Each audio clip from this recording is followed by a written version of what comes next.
Hey guys, this is Clifftrack. So today we are going to talk about Xingqui. How the fuck do you pronounce it? So there are a couple of reasons why you would want to pick Xingqiu over Barbara. First reason is he's not going to vet himself. That sounds wrong.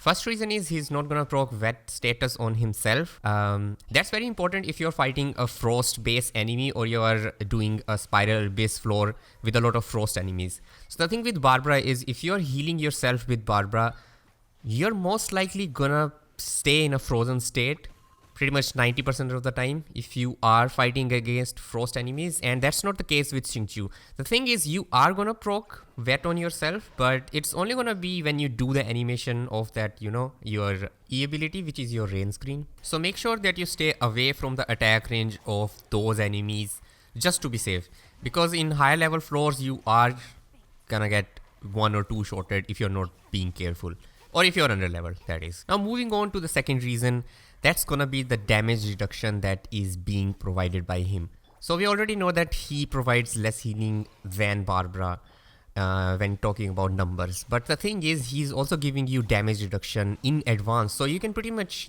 switch it on before you even take any damage, and he's gonna absorb almost 3 hits for if you have the first constellation unlocked.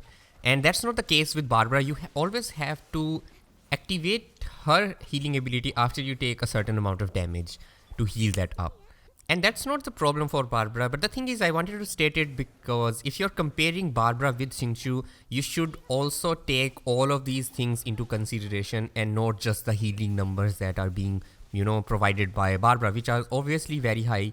Saying that, you can't really use Xingqiu as your solo healer on your team. He's like a support / DPS, so you will still need a healer on your team apart from Xingqiu. Like I ended up running Noel as my main healer in the team comp that I am using currently on the screen. You can pretty much pair him with a Pyro or a Electro based DPS carry that you have on your team. I have personally tested him with Klee and Kaching, and he really does end up stacking a lot of damage passively, as you will end up doing a lot of elemental reactions like Electrocharged and Vaporize.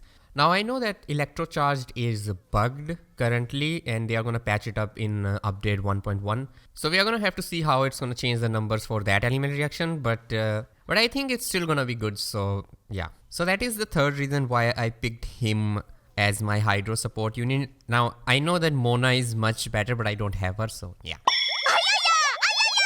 Now coming to the fourth reason is gonna be his ult. You can proc Hydro status on the enemies that are in your range constantly. That means you're gonna end up doing a lot of elemental reaction, not fucking chemical, you stupid. You're gonna end up doing a lot of elemental reactions that we have talked about in the third reasoning. God, I can't believe I said chemical reaction.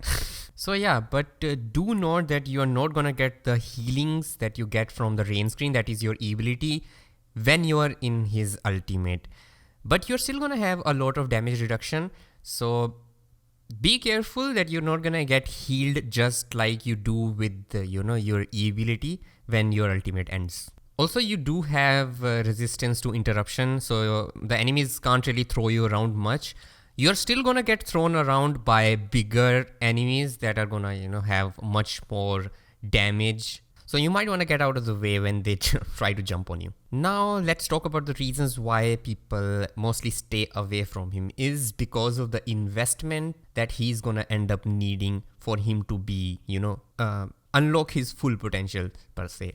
And that's the thing, because his damage reduction scales with the hydro damage that he deals. So you're gonna have to ascend him to the 4th phase so he can deal 20% more, hydro damage with that ascension level unlock. Sorry, talent unlock.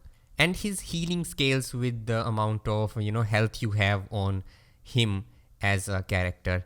So optimizing his build is gonna be a bit confusing. It depends on where you wanna take him. And I am gonna make a video about it too, but it's gonna have to wait for a couple of weeks. I don't have the materials to rank him up yet. Actually, he was sitting on the bench on the sides. I actually unlocked him in the start, but I never really paid any attention to him.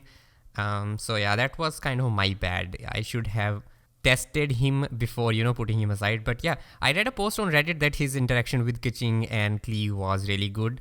So yeah, kind of ended up testing him, and I really liked the way he was, you know, fitting into my team. And that's about it. And you should also give him a try on your team and see if you like it or not. And this video was not about Barbara being bad, but sometimes she is not the greatest healer on your team in certain situations, so you can slot him in instead of her if you have him. So that's about it for this video. I'm gonna be making next video on Kaching with Iron Sting. So we are gonna test out how that sword does in Spiral with the Electro Kaching build. Sorry for the mistakes that I made in the video. Like and